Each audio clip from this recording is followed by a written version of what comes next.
অনন্ত অসীম প্রেমময় তুমি, বিচার দিনের স্বামী। যত গুণগান হে চির মহান, তোমার অন্তর্যামী। দুলোকে ভুলোকে সবারি ছাড়িয়া, তোমারি সম্মুখে পড়ি যে লুটাইয়া।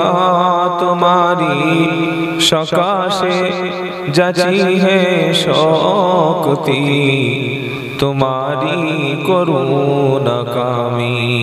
সরল সঠিক পূর্ণ পন্থা মোদের দাও গো বলি,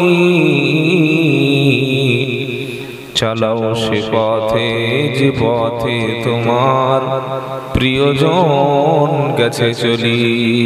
একটু আগে এসে বসুন না বাবা,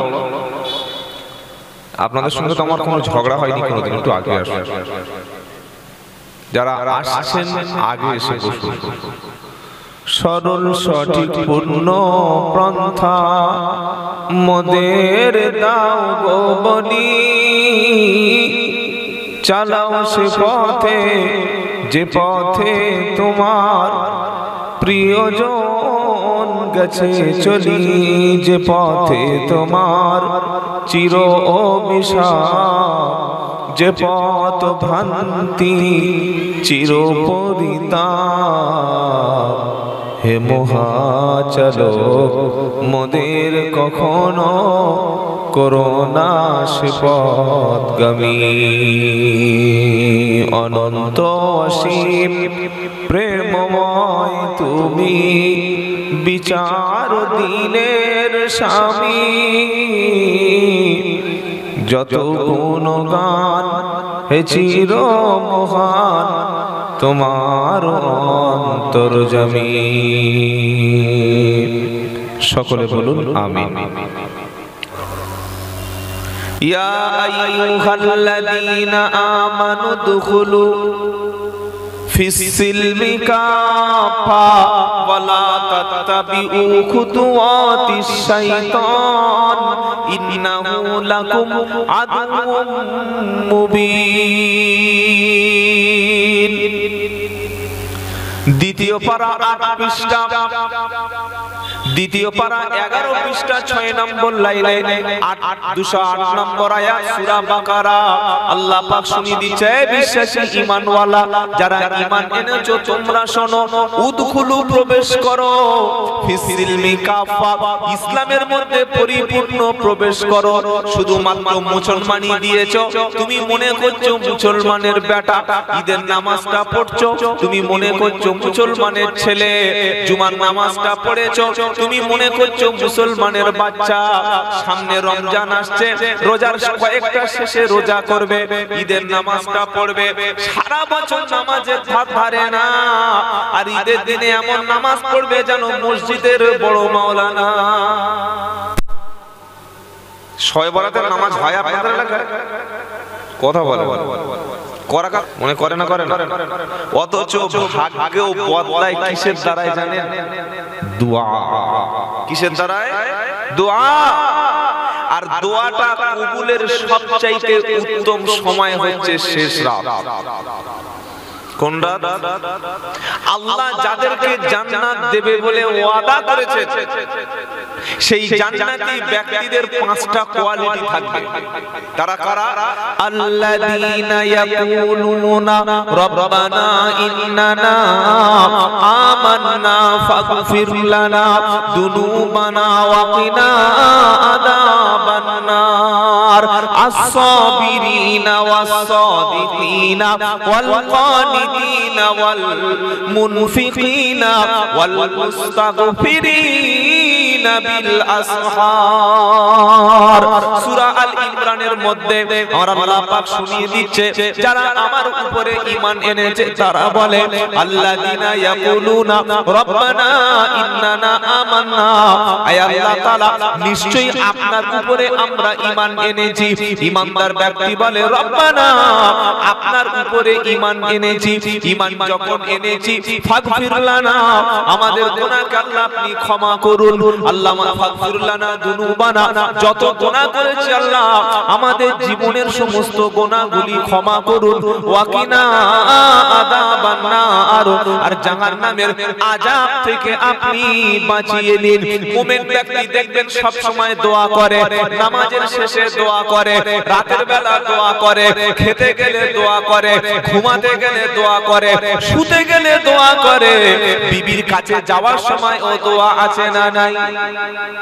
পেশাবখানায় দোয়া, পায়খানাতে বার হওয়ার সময় দোয়া, কষ্ট হলে দোয়া, কষ্ট হলে বলে ইন্না লিল্লাহ আর আনন্দ পেলে বলে আলহামদুলিল্লাহ।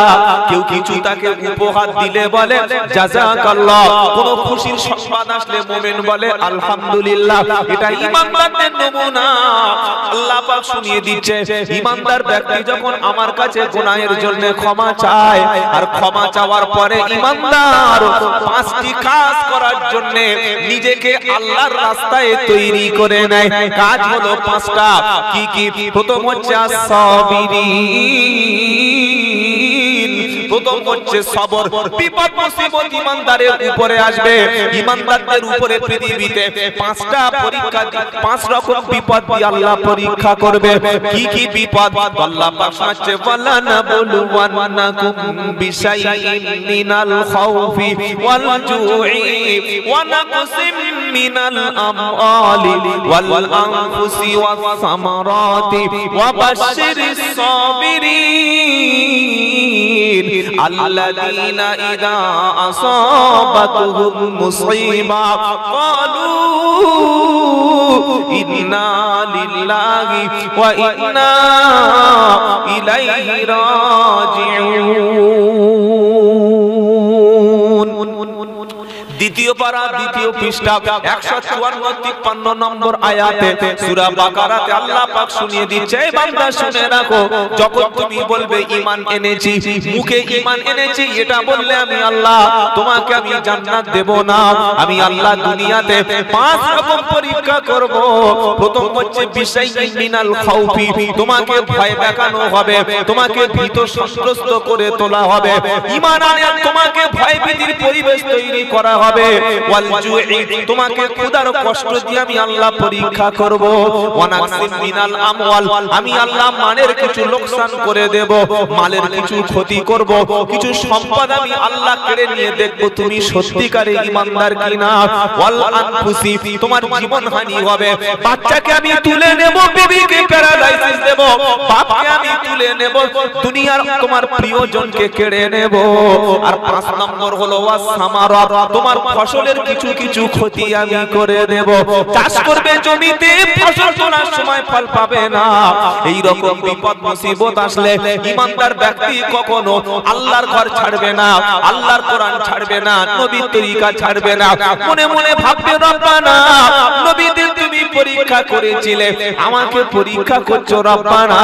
পরীক্ষায় আমাকে সবর করতে হবে, আর পরীক্ষায় সবর করবে যারা ওয়া বাশশিরিস সাবিরিন। এই রকম পরীক্ষায় কখনো ভেঙে পড়লে হবে না। পরীক্ষার মধ্যে বিপদ মুসিবতে আল্লাহর নাম স্মরণ করবে, সবর করবে যারা। আল্লাহ পাক শোনাচ্ছে এই বিপদ মুসিবত আসলে মুমিন ব্যক্তির মুখ থেকে একটা শব্দ বার হবে। কি শব্দ? আল্লাযীনা ইযা আসাবাতুহুম মুসিবা ক্বালু ইন্না লিল্লাহি ওয়া ইন্না ইলাইহি রাজিউন।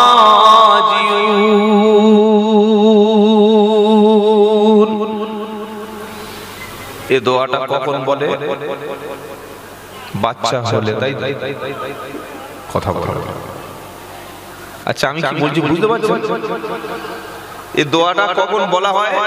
ইন্না লিল্লাহি ওয়া ইন্না ইলাইহি রাজিউন কখন বলে? নতুন গাড়ি কিনলে, তাই তো? হ্যাঁ ও অভ্যাস নাই তো আমার মুখ থেকে বার হবে করতে মরে গেলে।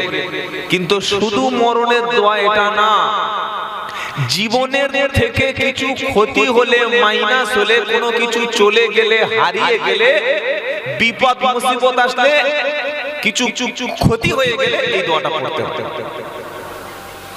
তার মানে কি?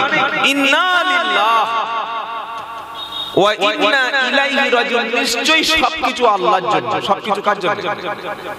ছেলে দিয়েছেন আল্লাহ, মেয়ে দিয়েছেন আল্লাহ, ব্যবসা দিয়েছেন আল্লাহ, জমি দিয়েছেন আল্লাহ, নিয়ে নেবেন। জোরে বলো। ধন দিয়ে মন বোঝে, বোঝে ছেলে দিয়ে, ফকিরি করিবে খোদা কাঁধে ঝোলা দিয়ে। পারে না? 10 বছরের প্রধান এখন দেখি ভিক্ষা করছে, হতে পারে না? 15 বছরের এমএলএ, যার একটা ফোনের থানা কেঁপে উঠত। আপনাদের কোন থানা? মহিষা। একটা ফোন করছে, স্যার হ্যালো, 20টা পুলিশ পাঠান। সঙ্গে সঙ্গে 8 ঘন্টার মধ্যে পুলিশ অফিসার কাঁপছে। কেন? পাওয়ারফুল বলে। কিন্তু ক্ষমতা যখন চলে যায়, কোমরে দড়ি দিয়ে মালটাকে তিহার জেলে পাঠিয়ে দেয়, অনুব্রতর কাছে রেখে দেয়। এটা করতে পারেন কে? বলেন। তাই কবি বলছে, ধন দিয়ে মন বোঝে, বোঝে ছেলে দিয়ে, ফকিরি করিবে খোদা কাঁধে ঝোলা দিয়ে। করতে পারে না? আজকে তোমার চোখ আছে, কালকে চোখ থাকবে না। আজকে তুমি কানে শুনছো, কালকে কানে শুনবে না। আজকে তুমি হাঁটতে পারছো, কালকে হাঁটতে পারবে না। আজকে তুমি সুস্থ শরীর আছে, এখনো নামাজ পড়ছো না। আজকে তোমার চোখ আছে, তুমি আল্লাহর ঘর দেখতে পাচ্ছো না, তুমি কোরআন দেখতে পাচ্ছো না। আজকে তোমার শরীরে ক্ষমতা আছে, তুমি দাঁড়াতে পারো, তুমি বসতে পারো, তুমি সেজদা দিতে পারো। এই রকম সুযোগ থাকা সত্ত্বেও তুমি যখন আল্লাহওয়ালা হবে না, বৃদ্ধ বয়সে কোমরে যখন বল থাকবে না, চেয়ারে বসে নামাজ পড়লেও নামাজ কিন্তু বুড়ো বয়সে চেয়ার দখল করবে। কত বড় চেয়ার! আর যখন জন বয়সে ছিল, যা ফুটবল খেলেছে না, যখন কিক মারছে যেন রোনাল্ডোর ভাড়া ভাই। কার ভাড়া ভাই বলো? রোনাল্ডোর ভাড়া ভাই। একটা লাথি মেরেছে একদম এখান থেকে 30 ফুট দিয়ে গোল হয়ে গেছে। লোক বলছে মেসি নাকি রে? বলছে না, আমাদের সেই আলাউদ্দিন চাচা। কি চাচা বলো? আলাউদ্দিন চাচা, 2 ছেলের বাপ, ওই রকম ওজন। আর মালটা যখন বুড়ো হয়ে গেছে, চেয়ারে বসে কাঁপছে। আল্লাহ আল্লাহ সব সময় তরুণ জওয়ানদের ইবাদত আল্লাহ পছন্দ করেন। জোরে বলুন সুবহানাল্লাহ। তরুণ জওয়ানদের চোখের পানিটা আল্লাহর পছন্দ। জওয়ান বয়সে মুখে দাড়ি রাখবো না। কেন? আমার শালি খুশি হয় না দাড়ি রেখে শ্বশুর বাড়ি। কারণ শালি একটু হাত বুলিয়ে দেবে, দুলাভাই বলে কাছে এসে একটু বসবে, শালি একটু এখানে এসে একটু নরম জায়গায় চুমু খাবে, তাই মুখে দাড়ি রাখবো না, তাই তো? আর যখন বুড়ো হয়ে গেছে, বউ মরে, বলছে আমার অসুবিধা হচ্ছে। যা হয় টাকা পয়সা না দেবে কি করে চলে? কি বুঝলেন? বুড়ো হয়ে গেছে, এখানে টুকরে গেছে, আলু পচা আলুর মতো, কাঁঠালের কবা হয়ে গেছে, মুখে দাঁত নাই। এইবার দেখি এক হাত দাড়ি নিয়ে খালি এরকম বাবাজিরা, আমি অপমান করছি আপনাদের নয়।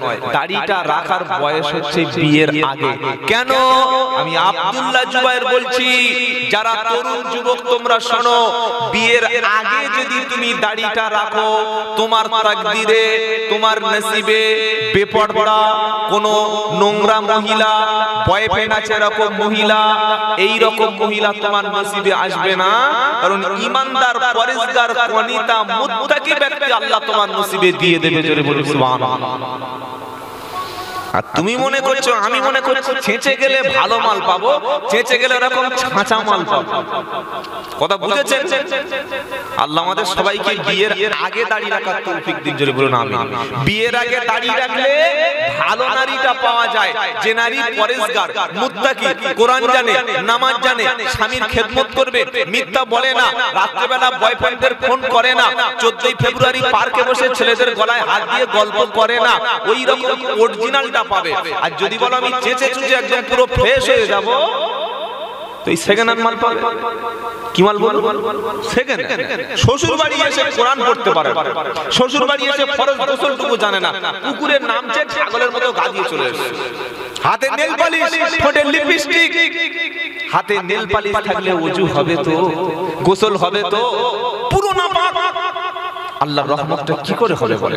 আল্লাহ পাক শোনাচ্ছে, বিপদ মুসিবত আসলে তুমি মুখ দিয়ে বলবে ইন্না লিল্লাহি ওয়া ইন্না ইলাইহি। আল্লাহ তুমি জমি দিয়েছিলে, তুমি নিয়েছো, এটা তোমার সিদ্ধান্ত, মেনে নিলাম। আল্লাহ ছেলে দিয়েছিলে, তুমি তুলে নিলে, তোমার সিদ্ধান্ত আমি আল্লাহ মেনে নিলাম। আল্লাহ আমার ব্যবসা দিয়েছিলে, ব্যবসার সম্পত্তি কমে গেছে, তোমার সিদ্ধান্ত মেনে নিলাম। আল্লাহ সিদ্ধান্ত মেনে নেবে যারা, প্রকৃত মুমিন ব্যক্তি হলো তারা। জোরে বলুন। এই রকম বিপদ মুসিবতে আসলে বান্দা ভেঙে পড়বে না, বান্দা ইন্না লিল্লাহি ওয়া ইন্না ইলাইহি রাজিউন, এটা যখন বান্দা বলবে, আমার আল্লাহ পাক ওই বান্দা সম্পর্কে শোনাচ্ছে, উলাইকা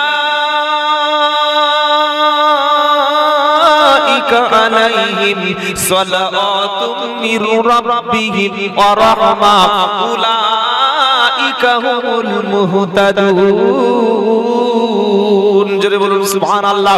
আমি আল্লাহ আমার সিদ্ধান্তকে বান্দা যখন মেনে নেবে, আমি দুঃখ দিলে কখনো আত্মহত্যা করে না, আমি বাচ্চা কেড়ে নিলে কখনো সবর ছাড়া অন্য কিছু করে না, আমি সম্পদের পাহাড় থেকে যখন সব কেড়ে নেব, তবু যখন বান্দা মসজিদ ছাড়ে না, যখন বান্দা কোরআন ছাড়লো না, ইসলামের উপরে যখন চললো, আমি আল্লাহ তোমার উপরে রহমত বর্ষণ করব। আর অরিজিনাল তারাই হলো হেদায়েত প্রাপ্ত। জন বয়সে বউ মরে গেছে, মদ খাচ্ছে আর নামাজ পড়ে না, বললে কেন? বলে আল্লাহ বিচার আছে। নাউযুবিল্লাহি মিন যালিক। ছেলেটা পানিতে ডুবে মারা গেছে, মেয়েটা রোড অ্যাক্সিডেন্টে মারা গেছে, আর নামাজ নাই, আল্লাহ ছেড়ে দিয়েছে। কেন? বললে আল্লাহ যদি চোখ থাকে তাহলে আল্লাহ আমার রহমত করতে পারে, এটা বললে ঈমান থাকবে। যত বিপদ মুসিবত আসুক সবর করব ইনশাআল্লাহ। বলেন ইনশাআল্লাহ। মুমিন বান্দার 5টা গুণ, প্রথমে কি? আস-সাবিরিন ওয়াস-সাদিকিন। মুমিন বান্দার দ্বিতীয় বৈশিষ্ট্য হলো সত্যবাদী হওয়া। পৃথিবীর সবাই যদি মিথ্যাবাদী হয়, তবুও আমি সত্যবাদী হব, কারণ সত্যবাদী যখন কোনো বান্দা সত্য কথা বলতে শুরু করে, সত্য কথা বলতে বলতে বান্দা এক সময় আল্লাহর কাছে সিদ্দিক হিসাবে তিনি কবুল হয়ে যায়। কি হয়ে যায়? জোরে বলেন। নামের শেষে সিদ্দিক, বংশটা সিদ্দিক, টাইটেলটা সিদ্দিক, গোষ্ঠীটা সিদ্দিক না, না, সিদ্দিক হলো সে সত্য কথা বলে, ঈমান আনার পরে সত্য পথে থাকে, ঈমানের উপরে অবিচল থাকে, যে তার বংশ হয়তো লস্কর কিংবা গাজী কিংবা হালদার হতে পারে। বান্দা যখন সত্য পথে থাকে, আল্লাহর কাছে বান্দার নামটা সিদ্দিক হিসাবে কবুল হয়ে যায়। কারণ আল্লাহ পাক শোনাচ্ছে, ইয়া আইয়ুহাল্লাযীনা আমানুত্তাকুল্লাহা ওয়া কুনু মা'আস সাদিকিন। 11 পারা 5 পৃষ্ঠা 5 নম্বর লাইনের 119 নম্বর আয়াত সূরা তাওবা। হে বিশ্বাসী ঈমানওয়ালা, আল্লাহকে দেখে ভয় করো, সত্যবাদীদের সাথে থাকো, আর কথা যখন বলবে তুমি সত্য কথা বলবে, না হক কথা জানো কখনো বলো না। বললে হুজুর এটা কোথায় ঘোষণা? তো কোরআন শোনাচ্ছে, ইয়া আইয়ুহাল্লাযীনা আমানুত্তাকুল্লাহ ওয়া কুলু কাওলান সাদীদা। ইউসলিহ লাকুম আমালাকুম ওয়া ইয়াগফির লাকুম যুনুবাকুম। 21-22 পারা সূরা আহজাবের 70 নম্বর আয়াতে আল্লাহ পাক শোনাচ্ছে, ও ঈমানওয়ালা, তোমরা ঈমান যারা এনেছো তোমরা শোনো, তোমরা আল্লাহকে ভয় করো আর সত্য কথা বলো, ন্যায় সংযত কথা বলো। যদি তোমরা সৎ পথে থাকো, যদি তোমরা সত্য কথা বলো, আল্লাহ তোমার জীবনের গুনাহকে maaf করে দেবে, তোমার আমলগুলো সংশোধন করে দেবে। রমজান মাস আসছে, 40 টাকার ছোলাটা 100 টাকা হবে। বলবে আল্লাহর কসম ভাই 1 পয়সা লাভ নাই, পাকা মিথ্যাবাদী মুসলমান। রোজা রেখে মাথায় টুপি দিয়ে মাল বিক্রি করছে, চিনি, ফল, আঙ্গুর, আপেল, বেদানা, নাশপাতি, যত খাবার আছে যে মাথায় টুপি দিয়ে মিথ্যা কথা বলছে। তো লোক বলছে এত দাম করে বাড়লো, বলছে রোজা বুকে মিথ্যা কথা বলছে ভাই, অথচ পাকা মিথ্যাবাদী। কি দাম আছে মিথ্যা কথা বলে ব্যবসা করা? কি লাভ আছে মিথ্যা কথা বলে মানুষকে ধোঁকা দেওয়া? কি হবে বেঁচে থেকে, কি হবে বেঁচে থেকে সত্য কথা যদি না পারি সাহস করে সমাজেতে? কি হবে বেঁচে থেকে অযথা বিদ্যা শিখে? কি হবে বেঁচে থেকে অযথা বিদ্যা শিখে যদি না গড়তে পারি শোষণবিহীন সমাজটাকে? কি হবে বেঁচে থেকে? কোন লাভ আছে? এই কোন লাভ আছে? মিথ্যাবাদী তো কুকুরের চাইতে খারাপ। কুকুর জীবনে মিথ্যা কথা বলে না, শুকর জীবনে মিথ্যা কথা বলে না। মুসলমানদের স্বভাবের মধ্যে মিথ্যা থাকে না। আজকের বিশ্বের জমিনে যে জাতি সবচাইতে মিথ্যা করে মিথ্যা কথা বলে মাল কামায়, সেই জাতিটা আমার মতো মুসলমান। আপনি আদালতে যান, যত মিথ্যা সাক্ষী দেওয়া হয় সব মুসলমানগুলো পড়ে দাঁড়িয়ে মিথ্যা সাক্ষী দিচ্ছে, তা আবার কোরআনের উপরে হাত দিয়ে। আল্লাহর ভয় দিলে আছে? নাই। এখানে বসে আজ থেকে তওবা করুন, জীবনে মরে গেলেও কখনো মিথ্যা কথা বলবো না ইনশাআল্লাহ। বলে মিথ্যা ছাড়তে পারবেন? সত্য পথে থাকলে কিন্তু কিছুটা ক্ষতি হবে। সত্য পথে থাকলে কখনো মার খেতে হবে। সত্য পথে থাকলে জীবনে অনেক রিস্ক আসবে। সত্য পথে থাকলে কেস খেতে হবে। সত্য পথে থাকলে জেল খাটতে হবে। সত্য পথে থাকলে আপনাকে জমি জায়গা সবকিছু হারাতে হবে। কিন্তু আল্লাহ সত্যবাদীদের সাথে থাকে, বলুন সুবহানাল্লাহ। আর মিথ্যা কথা বললে, রোজা করলে তো রোজাও হবে না। কি বুঝলেন? রোজা রেখে যদি কেউ মিথ্যা কথা বলে, ও রোজা করে কোনো লাভ নাই। আমরা অনেকে মনে করি শুধু মুখের রোজা, তাই না ভাই? কি ভোরের বেলা সাহারি শেষ করলো 4:30 মিনিটে, ইফতার করবে 5:55। রোজা রাখা অবস্থায় পানি দিলে খাবে না, পানি দিলে খাবে না, খাবার দিলে খাবে না। বলবে ভাই আমি রোজা রেখেছি, কিন্তু মিথ্যা কথা বন্ধ করে না। নবী বলল যে ব্যক্তি রোজা রেখে মিথ্যা ছাড়তে পারলো না, চগলখুরি ছাড়তে পারলো না, রোজা রেখে যে ব্যক্তি সুদ ছাড়তে পারলো না, ওই ব্যক্তি রোজাটা আল্লাহর দরবারে কখনো কবুল।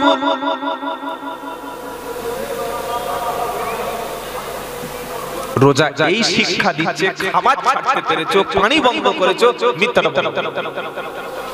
গীবত বন্ধ করো, ঝগড়া বন্ধ করো, অশ্লীল বন্ধ করো, তবে তোমার রোজা। মনে থাকবে বাবা, ঈমানদারের দ্বিতীয় বৈশিষ্ট্য সত্যবাদী হওয়া। ঈমানদারের তৃতীয় বৈশিষ্ট্য হলো ওয়াল কানিতিন, আল্লাহর অনুগত বান্দা হয়ে যাওয়া। আল্লাহ যখন কোনো হুকুম জারি করে, আল্লাহ যখন কোরআনে কোনো নির্দেশ দেয়, মুমিন সামিঈনা ওয়া আতাআনা, শুনে এবং মেনে নেয়। শুনে এবং মেনে নেয়। মুমিন ব্যক্তি শোনার পরে আল্লাহর কথাটা মেনে নেয়। মুমিন ব্যক্তির সামনে কোরআন খুলে কথা বললে সে কখনো বলে না যে না এটা মানতে পারবো না, আমি যেটা করছি সেটা ঠিক। এটা মুমিন ব্যক্তি কখনো বলতে পারে না আমার আব্বা যেটা করেছে সেটা ঠিক, আমার দাদু যেটা করেছে সেটা ঠিক। এটা মুমিন ব্যক্তি বলে না। কারণ এই কথাটা আবু জাহেলের কথা ছিল। আল্লাহর নবী সাল্লাল্লাহু আলাইহি ওয়াসাল্লাম যখন বললেন ইয়া আইয়ুহান নাস হে মক্কার মানুষেরা তোমরা লা ইলাহা ইল্লাল্লাহ বলো, আল্লাহ তোমাদের জান্নাত দিয়ে দেবে। আবু বকর, ওমর, উসমান, আলী রিদওয়ানুল্লাহি তাআলা আলাইহিম আজমাইন নবীর উপরে বিশ্বাস করে কলেমা পড়ে মুসলমান হয়ে গেল। আবু জাহেল, আবু লাহাব, উতবা এবং শাইবা তারা বলল না, মুহাম্মদ যে কথাটা বলছে ওটা মেনে নেওয়া যাবে না, আমার বাপ দাদা যেটা করেছে সেটা মেনে নেব। আজও কিছু মুসলমানদের কাছে যদি কোরআনের কথাটা বলতে বলা হয়, সুদ ছেড়ে দিতে বলা হয়, জেনা ব্যভিচার ছাড়তে বলা হয়, গান বাজনা ছাড়তে বলা হয়, মিথ্যা ছাড়তে বলা হয়, সমাজে ধোঁকা দিও না, মানুষকে ক্ষতি করো না, এক আল্লাহর ইবাদত করো, বিপদে পড়লে আল্লাহর কাছে সাহায্য চাও, এই সত্য কথাটা যখন সমাজের মানুষকে বলা হয়, সমাজের মানুষ তখন বলে মৌলভী কি বলেছে বলুক, ও হাফেজ সাহেব কি বলেছে বলুক, ও ইমাম সাহেব কি বলেছে বলুক, ওসব কথা শুনিস না, ইসলামের সব কথা মানলে ভাই তুই জীবনে বাঁচতে পারবি না। এমন কথা বলা মানে এটা সুস্পষ্ট বেঈমানের নমুনা। সামনে রমজান আসছে, দেখবেন কত লোক বলবে আল্লাহ আমাদের উপরে এবার একটা মুসিবত আসছে, বলে না বলে। আবার কিছু মানুষ রমজান মাসে কি বলে জানে, আরে যার বাড়িতে খাবার নেই, পয়সা নেই, টাকা নেই, সে রোজা করবে। আমার পয়সার অভাব আছে,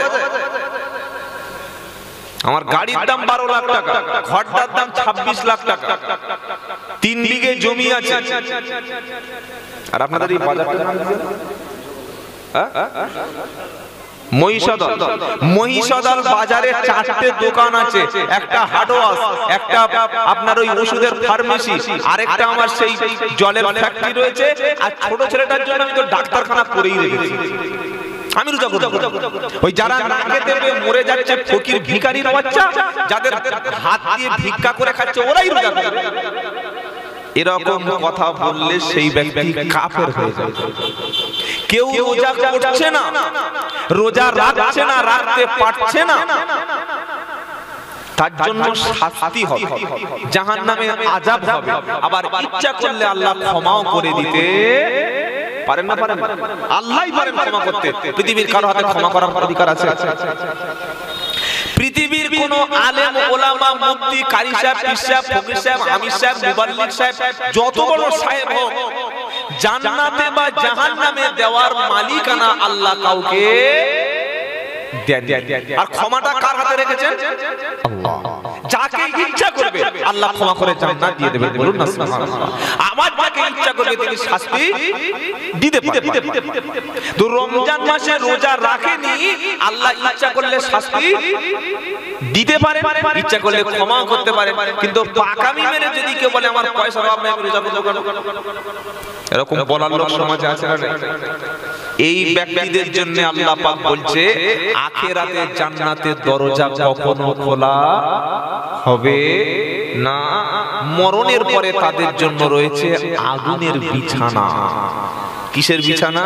ইন্নাল্লাযীনা কাযযাবু বিআয়াতিনা ওয়াস্তাকবারু আনহা লা তুফাত্তাহু লাহুম আবওয়াবুস সামা ওয়া লা ইয়াদখুলুনাল জান্নাতা হাত্তা ইয়ালিজাল জামালু ফি সামিল খিয়াত ওয়া কাযালিকা নাজজিল মুজরিমিন লাহুম মিন জাহান্নামা মিহাদ ওয়া মিন ফাওকিহিম গাওয়াশ।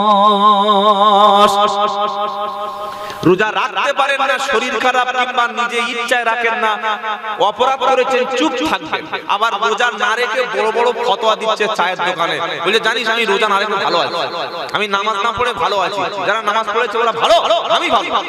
নামাজ না পড়লে কি হবে? আমার ঈমান ঠিক আছে, বলে না বলে না, কিন্তু পিওর বেঈমান, পুরো কাফেরের বাচ্চা।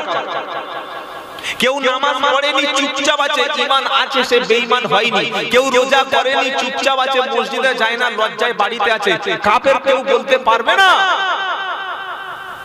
কিন্তু যদি কেউ অস্বীকার করে, তাওহীদ করে, আল্লাহর হুকুম নিয়ে ছেলে খেলা করে, একটা লোক সেলুনে ঢুকেছে, বলছে ভাই চুলটা ভালো করে কেটে দে, আমার সেই শালীর বিয়ে যাব।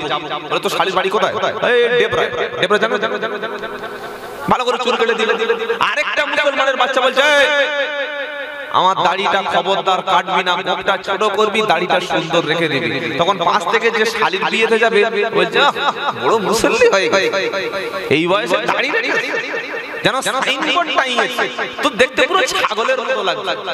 এই যে দাড়ি নিয়ে ঠাট্টা করলো, বিদ্রুপ করলো, শরীয়তের হুকুম হচ্ছে ওই ব্যক্তি কাফের হয়ে গেল। অপরাধ করে চুপ থাকুন সেটা আলাদা, কিন্তু আল্লাহর শরীয়ত নিয়ে ছেলে খেলা করার অধিকার কারো। আল্লাহ পাক তাই শোনাচ্ছে, ইন্নাল্লাযীনা কাযাবু বিআয়াতিনা ওয়াস্তাকবারু আনহা লা তুফাত্তাহু লাহুম আবওয়াবুস সামা। নিশ্চয়ই যারা আমার কোরআন, আমার আয়াতগুলো শোনার পরে, জানার পরে মিথ্যা মনে করবে আর অহংকার হিসাবে নিজের মুখটা ফিরিয়ে নেবে, আমি আল্লাহ পাক শোনাচ্ছি, লা তুফাত্তাহু লাহুম আবওয়াবুস সামা। ওই ব্যক্তির মরণের পরে আকাশের কোনো দরজা তার জন্য খোলা হবে না। হাত্তা ইয়ালিজাল জামালু ফি সামিল খিয়াব। আমি আল্লাহ পাক শোনাচ্ছি, ওই ব্যক্তিকে জান্নাতে প্রবেশ করানো হবে না। উটের সূঁচের সূঁচ পর্যন্ত, সূঁচের পিছনে যে ছিদ্র আছে, ওই ছিদ্র দিয়ে উট প্রবেশ করা যেমন অসম্ভব, আল্লাহর হুকুমের বিরোধিতা যারা করবে তাদের জান্নাতে প্রবেশ করা তেমন কি অসম্ভব। আল্লাহুম মিন জাহান্নামা মিহাদ ওয়া মিন ফাওকিহিম গাওয়াশ। তাদের জন্য জাহান্নামের বিছানা, জাহান্নামের চাদর হবে ঠিকানা। যেমন তেমন ব্যক্তিকে আল্লাহ জাহান্নামে দেবে না। কাদের জাহান্নামে দেবে? কোরআন শোনাচ্ছে, ইন্না জাহান্নামা কানাত মিরসাদা লিত্তাগিনা মাআবাল লাবিথিনা ফিহা আহকাবা লা ইয়াযুকুনা ফিহা বারদাও ওয়ালা শারাবা। 30 পারা সূরা নাবার পৃষ্ঠার শেষে আছে, বাকি কথাগুলো পরের পৃষ্ঠায় উপরে। কোরআন শোনাচ্ছে, ইন্না জাহান্নামা কানাত মিরসাদা। নিশ্চয়ই জাহান্নাম একটা ঘাঁটি, জাহান্নাম একটা স্টেশন অপেক্ষা করে বসে আছে। শিকারী ধরার জন্য বসে আছে, কাফেরদের জন্য বসে আছে, আল্লাহ তৌহিদের জন্য বসে আছে, আল্লাহ শত্রুদের জন্য বসে আছে। ইন্না জাহান্নামা কানাত মিরসাদা লিত্তাগিনা মাআবা। জাহান্নামের বাসিন্দা হবে তারা আল্লাহর হুকুমের বিরোধিতা করেছে যারা। জাহান্নামের মধ্যে মানুষ কতদিন থাকবে? কোরআন শোনাচ্ছে, লা বিথিনা ফিহা আহকাবা। যুগের পর যুগ, 1 সপ্তাহ, 2 সপ্তাহ, 3 সপ্তাহ, 5 সপ্তাহ, 1 বছর, 20 বছর, 20 বছর, 100 বছর পরে মানুষ জেলখানায় থাকলে মৃত্যু হয়। মৃত্যু অবস্থায় তার লাশটা বাড়িতে ফিরে আসে। কিন্তু জাহান্নামে কাফের যদি একবার ঢোকে, আর কখনো বার হওয়ার কোনো রাস্তা পাওয়া যাবে না। লা ইয়াযুকুনা ফিহা বারদাও ওয়ালা শারাবা। সেখানে কোনো মিষ্টি পানি, কোনো উত্তম খাবার, কোনো সুপ্রিয় পানি পাওয়া যাবে না। ইল্লা হামিমাও ওয়া গাসসাকা। জাহান্নামী কাফেরদের খাবার হবে উত্তপ্ত গরম ফুটন্ত পানি এবং রক্তপুঞ্জ। নাউজুবিল্লাহ বললেন না? এটা কেন জানেন কেন? ওয়াকাদাবু বিআয়াতিনা কিতাবা। আমার আয়াতগুলি তারা মিথ্যা মনে করে প্রত্যাখ্যান করেছিল। ওয়া কুল্লা শাইইন আহসাইনাহু ওয়া কুল্লা শাইইন আহসাইনাহু কিতাবা। আমি আল্লাহ গুনে গুনে গুনে গুনে ক্যালকুলেশন করে করে সবগুলো আমলনামায় লিপিবদ্ধ করে নিয়েছিলাম। দুনিয়ায় যদি আমরা সফলভাবে বাঁচতে চাই, আখিরাতে যদি জাহান্নামের আগুন থেকে বাঁচতে চাই, তাহলে আল্লাহর পথে চলা ছাড়া আমাদের কোনো বাঁচার রাস্তা নেই। আল্লাহর দেখানো পথ নবী মুহাম্মদ সাল্লাল্লাহু আলাইহি ওয়াসাল্লামের দেখানো তরিকা, আল্লাহর নির্দেশের উপরে, নবীর সুন্নাতের উপরে যখন কোনো ব্যক্তি চলবে, আল্লাহ তাআলা সেই ব্যক্তিকে তার পিয়ারা বান্দা হিসাবে কবুল করে নেবেন। যখন কোনো ব্যক্তি আল্লাহর হুকুমের বাইরে চলবে, নবীর সুন্নাতের বাইরে চলবে, সেই ব্যক্তিকে আমার আল্লাহ তাআলা কখনো ভালোবাসে না। পৃথিবীর সমস্ত মানুষের কাছে আপনার নাম আছে, খ্যাতি আছে, অনেক পপুলারিটি আছে, ফেমাস আছে, কিন্তু আল্লাহর কাছে যদি পিয়ারা না হতে পারি, আল্লাহর বান্দা হিসাবে যদি আমরা না আল্লাহর কাছে আমাদের ভালোবাসার পাত্র না হতে পারি, এই মানুষের আল্লাহর কাছে কোনো দাম নাই। আর আজকের এই যে জলসাগুলো এখন হয়, এগুলো এখন একটা অনুষ্ঠানে পরিণত হয়েছে। মোটামুটি একটা মেলা বসবে, আত্মীয় স্বজন সবাই আসবে, মেয়েরাও একটু এসে ঘুরবে, যেটা ভালো লাগবে কিছুক্ষণ শুনবো, ভালো না হলে উঠে চলে যাব। আর যেদিন জলসা হবে সেদিন ফজরে আর মসজিদে আল্লাহর রহমতে কাউকে পাওয়া যাবে না।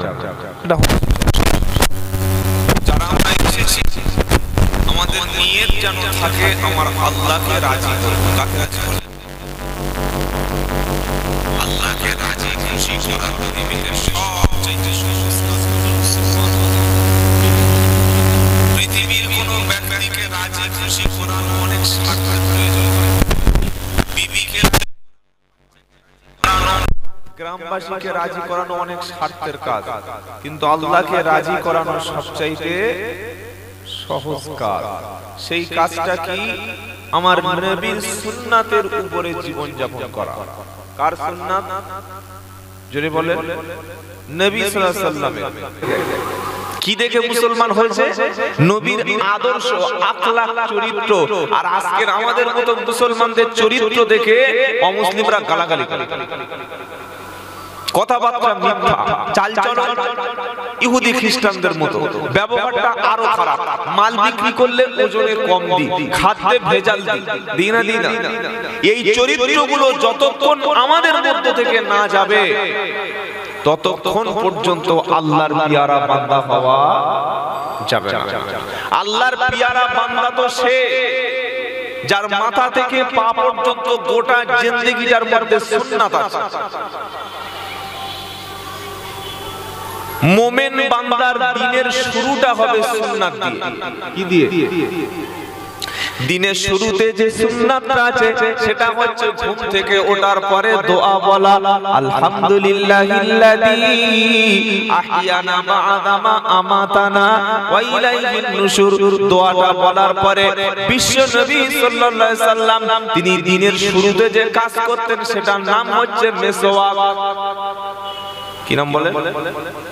মেসওয়াক বোঝেন? দাঁতন, তাই তো? মেসওয়াক করার ফজিলত হলো ঈমানের সঙ্গে তার মৃত্যু হবে। মেসওয়াক করার ফলে আল্লাহর রহমতের আশায় সে ব্যক্তি থাকবে। মেসওয়াক করার ফজিলতে আল্লাহ তাআলা অনেক সওয়াব দান করবে। সবচাইতে বড় যে উপকারটা, মেসওয়াককারী ব্যক্তিকে আল্লাহ তাআলা জীবনে কখনো কোনো মাউথ ক্যান্সার দেবে না। মাউথ ক্যান্সার বোঝেন? মুখের মধ্যে লোকের ক্যান্সার হয় কেন? পান, গুটকা, তেরেঙ্গা, খৈনি, জর্দা, বিড়ি, সিগারেট, গাঁজা, মদ, আফিম, যত রকমের হারাম আছে সবগুলো চোখ বুজিয়ে খাচ্ছে। যখন ক্যান্সার হয়ে গেল তখন দোয়া করছে, আল্লাহ এত নামাজ পড়লাম কি হলো? আল্লাহ আমি তো মুসলমানের বাচ্চা, ক্যান্সার হলো কিভাবে? আল্লাহ বললেন, শোনো, আমি শরিয়াতে যেটা নিষেধ করেছিলাম, শরিয়াতের নিষেধ বস্তু তুমি যখন শুনলে না, আমি আল্লাহ আমার হুকুমের বাইরে গেলে তোমার বিপদ হবে। হুকুমের বাইরে গেলে বিপদ হবে। রাস্তায় দেখবেন রেড সিগন্যাল থাকে না? রেড সিগন্যাল মানে গাড়ি সামনে যাবে না, ওখানে থেমে যাও। গ্রিন সিগন্যাল মানে চলে যাও। ডান দিকে ইন্ডিকেট করছে, ডান দিকে যাও। বাম দিকে সিগন্যাল, বাম দিকে প্রবেশ করো। আপনি 3 কোটি টাকার গাড়ি নিয়ে রাস্তায় উঠলেন, উঠে যদি নিজের ইচ্ছা মতো চলেন, দুর্ঘটনা ঘটলে 10 টাকার গাড়ির দোষ, আপনার দোষ না মমতা ব্যানার্জির দোষ? কথা বলেন না? মমতা ব্যানার্জির দোষ, যে উনি রাস্তা করে দিয়েছেন ভালো করে, তাই তো? 3 কোটি টাকা কেন, 20 কোটি টাকার গাড়ি নিয়েও যদি ট্রাফিক নিয়ম ফেল করেন, গাড়িটা অ্যাক্সিডেন্ট হবে। আমাদের জীবনটা হচ্ছে একটা গাড়ি। এই গাড়িটা পৃথিবী থেকে যেদিন সাবালক হলেন, অ্যাডাল্ট হলেন, সেদিন গাড়িটা চলতে শুরু করলো। গাড়িটার শেষ গন্তব্য স্থল হচ্ছে জান্নাত। সুবহানাল্লাহ বলতে ইচ্ছা করে না? গাড়ির স্টেশন শেষ কোথায়? জান্নাত। তাহলে আমরা দুনিয়ায় যে গাড়িতে চলছি, যে পদ্ধতিতে চলছি, এটা নবীর রাস্তা না শয়তানের রাস্তা? সবসময় ভাববেন। যেভাবে খাবার খাচ্ছি, যেভাবে বিয়ে করছি, যেভাবে পোশাক পরছি, যেভাবে চুল কাটছি, যেভাবে কথা বলছি, প্রত্যেকটার মধ্যে আল্লাহ রাসূলের আদর্শ যদি থাকে, এটা তাহলে জান্নাতের রাস্তা। আর রাসূলের আদর্শ ছেড়ে যদি আল্লাহ রাসূলের বরখলাফ চলে যান, এটা শয়তানের রাস্তা। কার রাস্তা? শয়তানের। আল্লাহ পাক বারবার সাবধান করে দিয়েছে, শয়তানের রাস্তা যেন ধরো না।